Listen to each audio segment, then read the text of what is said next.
Alors, bonsoir à tous et bienvenue à ce premier webinaire de l'an 2020, le quatrième de l'année Imagine. Le thème de ce soir du webinaire est « Tout objectif sans plan n'est qu'un souhait ». Votre animatrice ce soir sera Pauline Langelier. Pauline est une jeune retraitée du secteur de l'enseignement collégial. Elle est membre optimiste depuis 1988. Elle a occupé plusieurs postes, tant au niveau du club, de son club en fait, et que du district. Elle est formatrice certifiée depuis plus de 10 ans. Elle donne des formations au secrétaire trésorier de district pour la région Île-Saint-Laurent depuis 2000. Elle a été 2 années consécutives membre du comité international de leadership et présentement, elle est membre du comité de vérification pour les formateurs certifiés. Alors, je vous inviterai Pauline à prendre la parole, le micro. Juste pour vous aviser que moi, je reviendrai en fin de course, en fin de webinaire. Par contre, si vous voulez poser des questions, il y a un bouton pour les questions et réponses et on tentera de répondre au mieux de nos connaissances. À plus tard. Alors, bonsoir tout le monde et bienvenue à ce webinaire. Donc, tout objectif sans plan n'est qu'un souhait. Une citation de Antoine de Saint-Exupéry. Qu'est-ce qu'un objectif? Bien, un objectif, évidemment, c'est comme une feuille de route pour savoir par où on commence et jusqu'où on souhaite nous rendre. Évidemment, il faut savoir qu'est-ce qu'on veut viser et ce qu'on souhaite réaliser. Et puis pour ça, bien évidemment, ça va nous prendre aussi des moyens afin de nous permettre de savoir si on a atteint notre objectif. Donc, on pourrait dire qu'un objectif, c'est quelque chose qu'on veut vraiment faire et qu'on veut atteindre. Mais là, on se demande sûrement, mais pourquoi avons-nous besoin d'objectifs? Bien, des objectifs, c'est nécessaire parce qu'on doit savoir dans quelle direction aller et surtout quand nous allons être parvenus à destination. Les objectifs aussi nous permettent de nous concentrer, de nous orienter afin de bien accomplir notre travail. Sans objectif, on va errer sans but et sans raison. On va tourner en rond, on ne saura pas où aller, on ne saura pas quoi faire. Donc, les objectifs vont nous fournir un élément de mesure qui va nous permettre de savoir comment est-ce que c'est qu'on s'en sort. Est-ce qu'on va l'atteindre, cet objectif-là, ou pas? On doit maintenant se poser cette question. Pourquoi il est important pour nous, pour notre club, d'atteindre nos objectifs? Lorsqu'on se fixe un objectif, il faut que ce soit quelque chose qui nous passionne. Si on essaie de se fixer un objectif et que ça ne nous passionne pas, on va avoir bien de la difficulté à être capable de l'établir, puis de faire notre plan de route et puis être capable d'arriver aussi de mesurer si on l'atteint ou pas. Il faut vraiment que ce soit quelque chose qui nous passionne, c'est quelque chose qu'on veut vraiment atteindre. Une façon de vous aider, bien, énumérez les raisons. Pourquoi vous voulez atteindre cet objectif-là? Puis gardez-les en vue. Ça va vous permettre de rester concentré et motivé. Il faut prendre les mesures nécessaires puis faire des efforts afin d'obtenir les meilleurs résultats possibles plutôt que de rien faire puis d'attendre qu'il se passe quelque chose. Hein? Attendre que la caravane passe, c'est pas trop intéressant. C'est beaucoup plus intéressant de faire partie de la parade.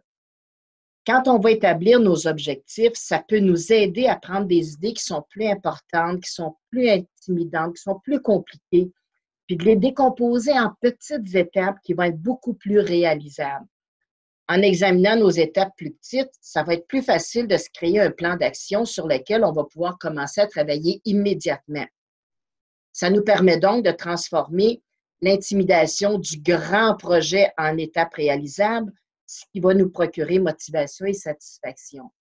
Alors, au lieu de voir la montagne à gravir, on va regarder la première partie du sentier à parcourir. Donc, ça va être beaucoup plus facile et ça va être beaucoup plus encourageant aussi. Parce que si on regarde la montagne, évidemment, ça peut peut-être être décourageant. Mais si on divise notre trajet pour se rendre au sommet de la montagne en petits parcours de sentier, bien là, ça va être plus facile à y arriver à ce moment-là. Donc, on va mettre sur papier les objectifs afin de nous permettre aussi à nous, ainsi qu'à tous les membres de notre club, de les connaître et puis pour être capable aussi de voir eux autres quelle implication ils peuvent avoir. Donc, Fixer des objectifs, c'est la première étape pour transformer l'invisible en visible. N'oubliez pas une chose, très important de partager vos objectifs. Si vous ne les partagez pas, comment pensez-vous qu'il y en a qui vont pouvoir vous aider? En tant que président de club ou membre d'un club, président d'un comité ou quoi que ce soit, c'est important de les partager vos objectifs parce qu'à ce moment-là, les gens vont savoir quels sont les buts que vous voulez atteindre. Ils vont savoir qu'est-ce qu'ils peuvent faire pour vous aider. Mais se fixer des objectifs, des fois, ce n'est pas toujours évident. Donc, on va voir ce soir comment se fixer un objectif en utilisant la méthode SMART. SMART, qu'est-ce que ça veut dire? S pour spécifique, OK? M pour mesurable, A pour atteignable, R pour réaliste et T en temps opportun. Que ce soit des objectifs à court ou à long terme, à ce moment-là, on peut utiliser cette méthode-là pour être capable de se fixer un objectif puis être sûr qu'on va être capable de le réaliser. Ça peut être quelque chose qu'on veut réaliser en cours d'année, comme ça peut être quelque chose qui peut être réalisé rien que dans 1 an ou dans 2 ans. On va détailler chacune des lettres d'un objectif SMART pour voir comment est-ce que c'est qu'on peut faire ça. Donc, un objectif spécifique répond habituellement à ces 5 questions. Qu'est-ce que je veux accomplir? Pourquoi c'est important pour moi ou mon club? Qui va participer? Où est-ce que ça va se passer? Puis quand ça va se produire? Puis ai-je une date limite pour le faire? Il faut vraiment définir ce qu'on veut faire exactement en détail. Donc, il faut être capable que ce soit, faut quand même que ce soit quelque chose qui est simple à écrire et à décrire aussi. Ça nous prend un plan pour savoir qu'est-ce qu'on veut faire, quand est-ce que c'est qu'on veut le faire, puis pourquoi on veut faire ça. Lorsque vous fixez des objectifs pour vous-même ou votre club, il est important qu'ils vous motivent, vous et vos membres. Ça signifie qu'il faut s'assurer qu'ils sont importants et qu'il y a de la valeur à les atteindre. Il faut vraiment avoir quelque chose qui nous motive. Sinon, oubliez ça, vous allez avoir de la misère à les atteindre, vos objectifs. Peut-être que vous allez vous retrouver non pas avec un succès, mais avec un échec. Donc, il faut trouver quelque chose qui nous motive. Notre deuxième lettre, le M pour mesurable. Il faut qu'on soit en mesure de mesurer notre objectif. Sinon, on ne sera pas capable de le gérer. Comment est-ce que c'est qu'on va assurer le suivi de nos progrès? Bien évidemment, ça va être en partie avec la motivation qu'on va être capable d'aller mesurer tout ce qui se passe.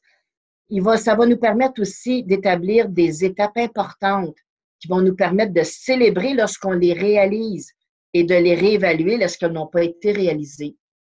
Notre objectif doit être mesurable. Ça veut dire qu'en cours de route, il faut être capable d'avoir un outil pour savoir si on a atteint cette partie-là. Puis même si notre objectif doit être fait en plusieurs étapes, il n'y a rien qui nous empêche de fêter ou, si vous voulez, de célébrer à chacune de ces étapes-là. Il faut être capable de savoir quand est-ce que c'est qu'on va atteindre notre objectif. Donc, ça nous prend des dates. Il faut être capable de mesurer nos choses. Ça nous prend des dates. S'il est question de budget, ça va nous prendre aussi des chiffres dans nos objectifs afin de pouvoir le mesurer, notre degré de réussite. Donc, ça nous prend vraiment un but qui est spécifique, mais qui est aussi mesurable. L'autre point, le A pour atteignable. Notre objectif doit nous pousser à aller plus loin, mais pas au point d'être hors de notre portée. Il faut quand même que ce soit quelque chose qui est atteignable. Ce n'est pas une question de oui ou non, mais il s'agit de savoir comment notre objectif va être atteignable ou réalisable. Est-ce qu'on a les ressources et les capacités pour atteindre le succès, y compris le temps?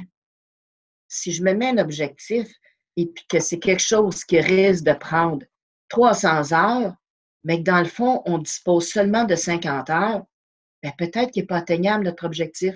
Peut-être qu'il faudrait le réviser pour être capable d'avoir quelque chose de plus atteignable. Est-ce qu'on a les ressources? Si c'est un objectif qui nous demande d'avoir 50 bénévoles puis qu'on dispose d'à peine 10 bénévoles, bien, il faudrait peut-être se poser des questions. Il faudrait peut-être voir à ce moment-là qu'est-ce qui nous manque, puis est-ce qu'on est capable d'aller les chercher. On peut avoir un objectif où est-ce que c'est que ça peut nous prendre 100 bénévoles, mais on en a juste 50. Par contre, on peut être capable d'aller en chercher 50 autres. Donc, il faut se poser ces questions-là. Est-ce que je suis capable d'aller les chercher? Notre objectif SMART doit être réaliste. Est-ce que ça semble en valoir la peine? Est-ce que notre objectif est réaliste pour nous, mais aussi pour notre club? Si on a fait un objectif pour notre club, il faut qu'il soit réaliste pour notre club aussi. Est-ce que le résultat, je vais l'atteindre et est-ce qu'il vaut la peine d'être atteint? Si ça ne vaut pas la peine d'atteindre cet objectif-là, pourquoi le faire à ce moment-là? Pourquoi dépenser nos énergies dans un objectif que, dans le fond, là, qu'on l'atteigne ou pas, ça ne nous dérangera pas? OK? Est-ce que le moment est bien choisi? Est-ce que l'objectif est en accord avec la mission de mon club? Ce sont toutes des questions auxquelles il faut se poser quand on veut se faire un objectif qu'on appelle SMART. Finalement, le T pour en temps opportun. On a plusieurs questions à se poser. Quand est-ce qu'il va être complété? C'est quoi mon calendrier? Qu'est-ce que je peux faire aujourd'hui, dans 6 semaines, dans 6 mois, etc. Ça nous prend des dates limites précises. On veut s'assurer que nos objectifs vont respecter un échéancier afin qu'ils puissent permettre de suivre le progrès. Si je ne me mets pas de date d'échéance, je risque de passer à côté de mon objectif. Donc, ça nous prend vraiment des dates, une date limite. Si je veux faire quelque chose, si je veux préparer une activité, disons pour Pâques, bien, ça me prend des dates limites. Parce que sinon, je vais me retrouver qu'on va arriver à Pâques puis je n'aurai rien fait.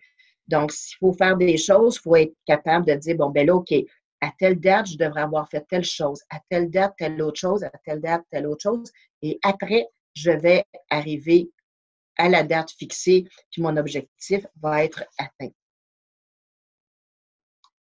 Voici maintenant un petit résumé, une feuille de travail des objectifs SMART.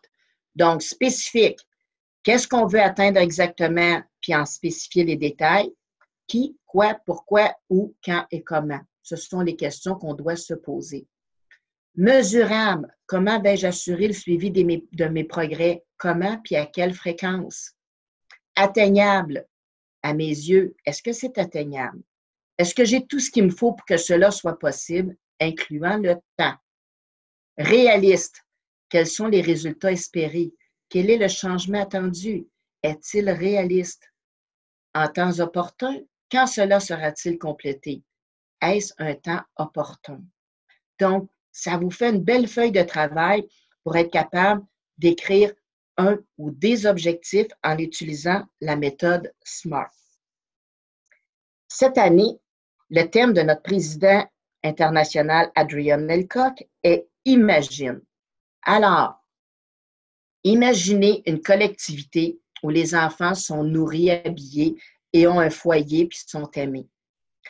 Avec le service STAR, c'est-à-dire S pour service au sein de la collectivité, T pour toute formation fournie à nos membres, A pour l'administration de notre club et R la reconnaissance des membres et des gens de notre collectivité, on peut accomplir de grandes choses. Pour le reste de ce webinaire, les diapositives, il y a beaucoup de textes dedans, mais inquiétez-vous pas parce que d'ici quelques jours, le webinaire va être disponible sur la chaîne YouTube et vous pourrez aller le revoir pour être capable de relire tout ce qu'il y a dans ces diapositives-là parce que je ne le lirai pas au complet. Ce qu'on vous met, c'est qu'on vous donne un exemple pour utiliser un objectif SMART pour reconnaître des membres de la collectivité. Donc, on se sert du R de reconnaissance, puis on va aller faire un objectif ou des objectifs SMART et on va vous montrer un petit peu comment est-ce que c'est que ça peut être. Donc, inquiétez-vous pas, je ne vous lirai pas tout ce qu'il y a là, je vais le résumer, puis vous pourrez aller revoir le webinaire sur la chaîne YouTube. Alors, disons que mon projet Imagine Reconnaissance. Je vais utiliser la partie reconnaissance de STAR, justement, pour pouvoir reconnaître les membres et les individus de notre collectivité. Je veux reconnaître des membres pour ce qu'ils font, soit parce qu'ils vont présider des événements, travailler à des événements, travailler en coulisses, donner du soutien. On peut reconnaître des individus aussi dans notre collectivité. Ça peut être des enseignants, ça peut être des policiers, des gens du service des incendies, des infirmières, des serveurs, des concierges, des réparateurs, des parents. Il y a plein de gens qu'on peut vouloir reconnaître. Voici donc un exemple d'objectif. Alors, mon objectif, c'est de reconnaître les individus au sein de la collectivité. Qu'est-ce que je veux faire? Je veux organiser un événement durant lequel on va reconnaître les gens de la collectivité, très important pour leur attitude positive. On va les remercier de ce qu'ils font. Qu'est-ce qu'on veut aussi dans notre objectif? On veut avoir l'espoir qu'ils vont reconnaître les membres du club, qui vont profiter de cet événement-là pour entendre parler de nous autres. Puis après ça, qui sait, peut-être vouloir devenir membre de notre club aussi. Donc, on veut avoir un objectif de reconnaissance, mais en même temps, sous-jacent à ça, on veut aussi faire un peu de recrutement. Si je regarde, j'ai défini mon exemple spécifique. Qu'est-ce que je vais attendre exactement, puis en détail? Donc, je me suis posé la question qui? Les gens de la collectivité. Quoi? Je veux faire un événement social ou une fête.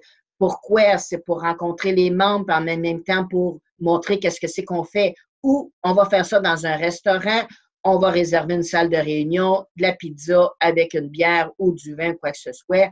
Comment je vais remettre un certificat à tout le monde? Quand est-ce que c'est que je fais ça? Le mardi, le 19 mai à 17h30 au restaurant XYZ. Donc, évidemment, vous voyez que c'est un exemple qu'on vous donne de ce qu'on pourrait faire comme objectif spécifique. Mon objectif aussi, rappelez-vous, SMART, S spécifique, mais M pour mesurable. Comment je vais assurer le suivi de mes progrès? Donc, évidemment, on va demander à nos membres d'inviter chacun des gens qui connaissent et qui ont une attitude positive pour être capable de les reconnaître à ce moment-là. Ça nous prend leur nom, leurs coordonnées, etc. Comment? Bien, les coûts, c'est des fournitures pour les certificats, les cartes du credo, ce qu'on veut donner comme cadeau, etc. Qu'est-ce qu'on va faire? On va vérifier en général 2 fois par mois combien de personnes qu'on est rendu qu'on va reconnaître. Et puis, on va espérer au bout de la ligne qu'il va y avoir 1 ou 2 personnes de chaque membre qui soient reconnues. De ce nombre, évidemment, on va espérer qu'on a au moins la moitié des personnes qui assistent à la fête de reconnaissance. Donc, je me suis mis des moyens pour aller mesurer mon objectif.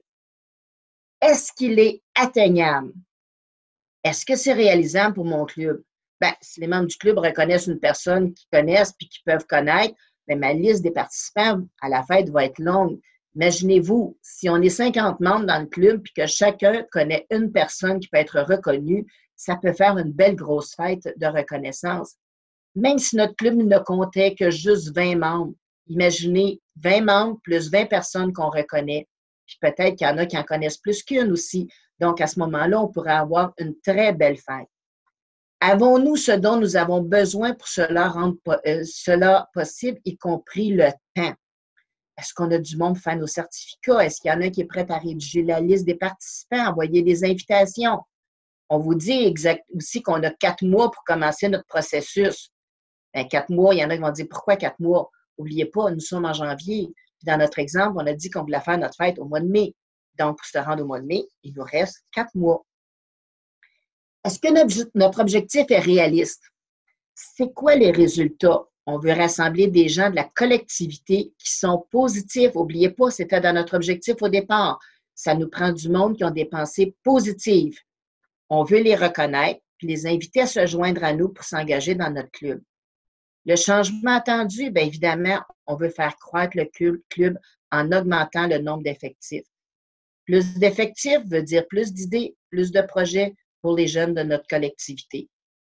Est-ce réaliste? Oui, parce que même la personne timide connaît quelqu'un qui peut être reconnu. Parce qu'il y en a qui vont dire « Ah, ben moi, je n'aime pas ça aller parler en avant ou quoi que ce soit. » Oui, mais là, on ne vous demande pas de le faire. Tout ce qu'on vous demande de faire, c'est de nous donner le nom d'une personne que vous pensez qui mériterait d'être reconnue. Donc, tout le monde est capable de faire ça. Toujours dans notre exemple, Est-ce que notre objectif SMART, on peut le faire en temps opportun? Quand est-ce qu'il va être complété?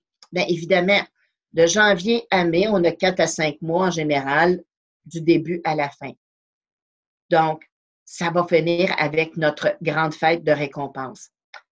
Est-ce que c'est en temps opportun? On dit que le projet va débuter en janvier après les vacances, puis ça va se terminer le soir de la fête en mai, avec un suivi par la suite.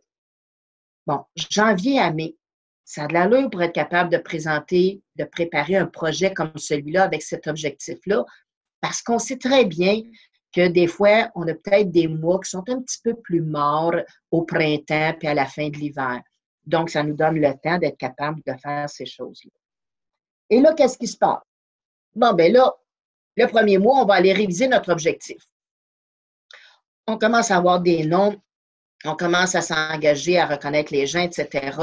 On fait ça avec notre premier mois. Vous devez toujours garder à l'esprit que ce n'est pas tous les membres qui vont participer. Évidemment, c'est à vous de les convaincre, tous vos membres, de participer. Il y en a qui peuvent rester à l'écart puis voir comment est-ce que c'est que les gens vont réagir avant de participer. Il y en a qui vont voir, vont dire, OK, le premier mois, je les laisse aller là. Je vais voir, ils vont-tu réellement avoir du monde qui va venir à cette fête-là? Là, tout d'un coup, ils voient que, oups, il y a du monde qui sont intéressés. Fait que peut-être que quand on va arriver dans notre deuxième mois, bien là, ils vont vouloir, eux autres aussi, donner le nom de personnes à reconnaître. On révise notre objectif après 2 mois. Plus il y a de membres qui vont s'engager, plus il va y avoir d'énergie dans le club. Donc, les noms des personnes reconnues, on les partage avec tout le monde. 3e mois, la reconnaissance des membres, ça va prendre fin dans 2 semaines. Et là, on est à 2 semaines de notre objectif. Les récipiendaires, les familles vont recevoir une invitation dans 2 semaines pour la fête. On demande une réponse. Qu'est-ce qui va être fait lors de cet événement? On vous dit qu'il est temps de commencer à remplir une feuille de travail sur nos objectifs SMART pour que cette fête de la reconnaissance, même si c'est un objectif à court terme. Et là, on arrive à notre fête de la reconnaissance. 1 mois avant l'événement, on s'était fixé un objectif SMART pour élaborer un plan au sujet de notre fête. Il était spécifique, mesurable, atteignable, réaliste et en temps opportun. Spécifique, on avait préparé une feuille de tâches pour tout le monde. Alors, qu'est-ce qu'il fallait faire? Montage, démontage de la salle, des jeux, des kiosques, la nourriture, etc. Donc, il faut tout prévoir ces choses-là. On a vu aussi le nom des personnes qui étaient pour être reconnues. On a aussi vu que les tâches que les membres ont choisi des tâches qui leur convenaient, puis selon aussi leurs aptitudes à réaliser. C'était réaliste parce qu'on veut créer une atmosphère de fête et on a respecté nos échéanciers. 2 semaines avant la fête, les membres du comité vont présenter un rapport avec des mises à jour. Bon, bien, la préparation doit avoir lieu là, à tel moment donné, on doit faire telle chose, il faut se rencontrer à tel moment donné, ça prend des porte-noms pour mettre sur les tables, etc., l'aménagement de la salle. Bon, on a plein de choses à faire à ce moment-là. Donc, on est en train de faire une mise à jour pour être capable d'avoir une fête de la réussite, pas de la réussite, mais une fête de la reconnaissance, pour avoir une réussite justement dans notre fête de la reconnaissance. Le jour de la fête, on s'était fixé des objectifs, on avait décidé aussi qu'il devait se passer telle chose à telle heure. On avait dit à 16h30, on va finir d'installer nos choses. À 17h, les membres arrivent. On a mis des tables, les chaises sont installées, il y a des brochures du club, il y a des cartes du credo, on a nos bannières. Si on avait des jeux à faire, ils sont placés, etc. Des coupons de participation, des prix de présence. Donc, plein de choses comme ça qu'on peut faire. On vous dit aussi que, bonne suggestion, le président du club qui fait l'accueil, évidemment, il veut faire une fête de la reconnaissance, ça prend quelqu'un qui est à l'accueil. On présente les membres, on présente les personnes qu'on va reconnaître, etc. On parle aussi des projets de notre club, de nos projets de service. C'est le temps de faire voir qu'est-ce que c'est qu'on est en train de faire. Ça nous prend quelqu'un aussi qui va remercier tout le monde d'être venu. Puis en même temps, il va les informer que c'est un optimiste au sein de la collectivité qui les a choisis. Alors, ça n'a pas été des personnes qu'on a pigées au hasard comme ça. C'est une personne optimiste qui les a choisis afin qu'on puisse les reconnaître. On a des tirages, on fait des tirages, on peut préparer des petits biscuits. Ceux qui sont bons en cuisine, on peut même avoir des petits biscuits avec le logo optimiste. Ceux qui sont moins bons en cuisine, bien, on fera d'autres choses à ce moment-là. Et après ça, évidemment, on fait un suivi avec nos membres. On a eu notre fête, on a fait notre objectif, on a fait notre fête, ça a eu lieu. Maintenant, un suivi pour voir qu'est-ce qui s'est passé. Est-ce que ça a bien été? Si jamais on veut refaire notre fête de la reconnaissance, est-ce qu'on peut améliorer des choses? Est-ce qu'on a des suggestions? On les note, puis on les garde précieusement pour les transmettre aux prochaines personnes. Mais il n'y a pas juste un suivi avec les membres qu'on doit faire. On va aller faire un suivi avec nos récipiendaires. On vous dit d'appeler chaque personne qu'on a reconnue, puis de l'informer de l'heure et de la date de votre prochaine réunion à laquelle on l'invite aussi. On peut faire un petit rappel aussi avec un suivi par courriel. On peut faire aussi un suivi auprès des personnes reconnues pour les 2 prochaines semaines pour les inviter à nos réunions.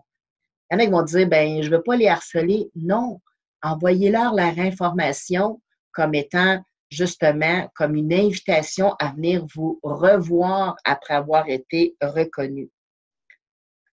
On avait un objectif SMART qui était mesurable. On a supposé que dans notre exemple, on avait 26 participants à la fête de la reconnaissance. À la fin de notre fête, on a 6 qui se sont inscrits comme membres la première semaine. Puis après ça, bien, il y en a 2 autres qui se sont inscrits 2 semaines plus tard lors d'une réunion. Donc, on peut dire que ce fut un succès. On avait notre objectif, une fête de la reconnaissance, mais on voulait en même temps se faire connaître et peut-être avoir de nouveaux membres. Dans notre exemple, on est arrivé en disant, bien, sur 26 personnes, il y en a 6 la première semaine, puis il y en a 2 parce qu'on s'est permis de faire un rappel pour une deuxième fois aussi. Il y en a 2 autres par après. Il y en a qui vont peut-être dire que ce n'est pas beaucoup, mais n'oubliez jamais une chose, que des fois, ce n'est pas nécessairement la quantité qui compte, mais la qualité. Donc, on a atteint notre succès. On va avoir plus d'aide pour faire nos projets, on va avoir plus d'idées pour nos projets et plus de plaisir avec plus d'amis et de membres dans notre club. Mais évidemment, ça se peut qu'on ait des problèmes à mi-chemin. Si on a des problèmes à mi-chemin, on vous dit, ben, si tu planifies de prendre un virage à gauche, puis que là, ça ne marche pas, il faudrait que tu t'en ailles à droite, ben, quitte pas la route. Révisez votre objectif. Puis continuez à aller de l'avant avec l'objectif révisé. Parce que des fois, ça peut arriver qu'en cours de route, qu'on se rende compte que notre objectif, c'était peut-être pas tout à fait ça qu'il fallait faire. Peut-être qu'il fallait lui apporter des modifications. Ben, c'est toujours mieux d'apporter des modifications à notre objectif que de l'abandonner. OK? Peut-être que vous avez pensé faire une fête de la reconnaissance puis d'inviter 90 personnes, mais qu'en cours de route, vous vous rendez compte que votre fête de la reconnaissance, ce serait peut-être mieux si vous en invitiez juste 30. Bien, en invitez-en juste 30. OK? Le principal, c'est de réviser notre objectif si jamais on a des embûches, puis de continuer à aller de l'avant avec notre objectif révisé. En terminant, voici des étapes ou des conseils, si vous voulez, pour atteindre votre objectif. On vous donne des questions qui sont là. Un conseil, gérez votre calendrier et votre temps. Dans chaque journée, on a 24 heures. Sur ces heures-là, il faut en garder un petit peu pour le sommeil. Donc, les restes des heures, utilisez-les de façon efficace. Donc, vous allez avoir l'impression d'avoir tiré beaucoup plus de ces heures. Si vous souhaitez réussir, vous devez vous fixer des objectifs. Sans objectif, oubliez ça, vous allez manquer de vision et d'orientation. Vous devez savoir comment fixer vos objectifs. Vous ne pouvez pas simplement dire « je veux faire telle chose » puis vous attendre à ce que c'est que ça va se faire tout seul. Non. L'établissement d'objectifs est un processus qui commence par un examen attentif de ce que vous souhaitez atteindre et qui se termine par du travail acharné pour le réaliser. Il y en a qui vont dire « ouais, du travail acharné ». Oui, on n'a jamais atteint nos objectifs en se tournant les 2 pouces. Ça prend quand même un peu de travail. Un autre conseil, de mettre véritablement par écrit votre objectif, ça le rend plus réel et plus tangible. Aucune excuse à ce moment-là ne peut justifier son oubli. Puis quand vous le mettez par écrit, écrivez « je ferai telle et telle et telle chose » plutôt que « j'aimerais faire » ou « je pourrais faire ». Parce qu'écrire des « j'aimerais faire », ben j'aimerais ça, faire telle affaire dans mon club ou faire tel projet. Ben, c'est juste que j'aimerais ça le faire. Je ne sais pas si je vais le faire.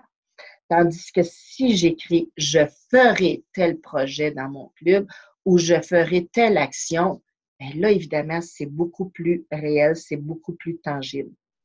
N'oubliez pas une chose non plus, de toujours écrire vos intentions de vos objectifs de façon positive. N'utilisez pas le négatif. Le négatif, ça n'a jamais été une bonne chose. C'est toujours d'arriver puis de dire nos choses de façon positive. Je vais faire telle chose. C'est pas de dire j'ai pas le temps de le faire. Je vais trouver du temps pour faire telle chose. Sur la diapositive, on vous parle d'atteindre vos objectifs de tout cœur, de vous visualiser en train de les atteindre. Hein, la visualisation, là, c'est quelque chose de très important. Votre plan pour atteindre vos objectifs.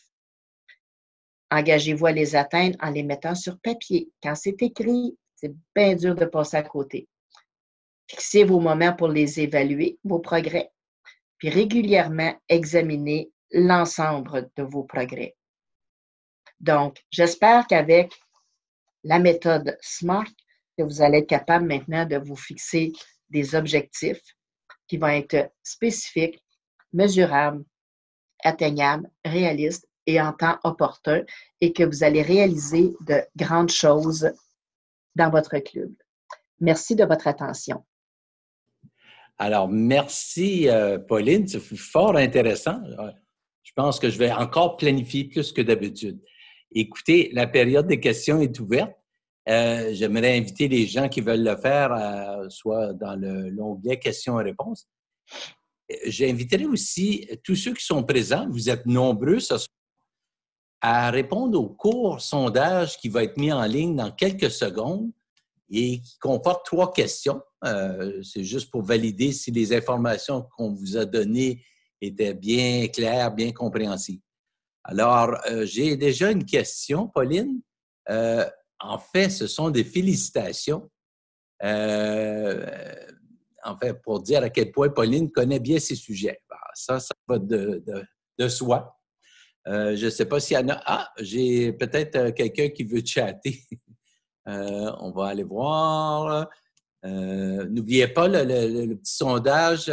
On a un commentaire ici qui nous dit que c'est un très bon outil de travail. Alors, merci de vos commentaires. J'ai la réponse, je ne vois pas d'autres questions pour l'instant. Alors, si les gens veulent répondre au sondage, on va peut-être avoir des résultats dans quelques secondes pour le sondage. Oh mon Dieu, ça répond bien.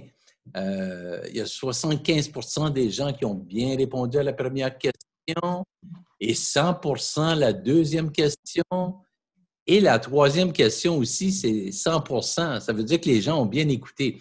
Alors, juste pour vous rappeler que la première question, ceux qui n'étaient pas au courant, dans la méthode SMART, que veut dire le S? Alors, on avait le choix entre spécial, spécifique et succès. Et effectivement, c'était des objectifs spécifiques. Est-ce qu'on doit mettre une date à la réalisation de notre objectif? Effectivement, les gens ont répondu oui à 100%. Et finalement, quel est le thème du président international Adrian Elcock? Et les gens à 100% ont répondu « Imagine ». Ça met fin à notre sondage. J'ai une deuxième question. Voyez-vous, on me demande combien nous sommes. Alors, moi, j'aime les statistiques. Sur les personnes inscrites au webinaire ce soir, plus de 50% ont participé. Alors, je vous laisse sur ça. 50% de taux, c'est le double de ce qu'on s'attend pour un webinaire. Pauline le disait tout à l'heure, Les webinaires sont toujours accessibles sur la chaîne YouTube. Vous y accédez à partir du site Optimis International et vous avez un bouton qui s'appelle YouTube sur le site.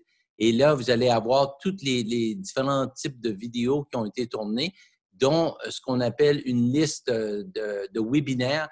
Ce sont tous les webinaires qui ont été enregistrés depuis les 3 dernières années. Alors, moi, je pense que ça complète un peu ce qu'on voulait vous présenter ce soir. Et juste pour vous dire à quel point c'est important de planifier, en juillet 2018, votre présidente Nathalie Boulet avait un objectif qui s'appelait d'avoir une conférence régionale.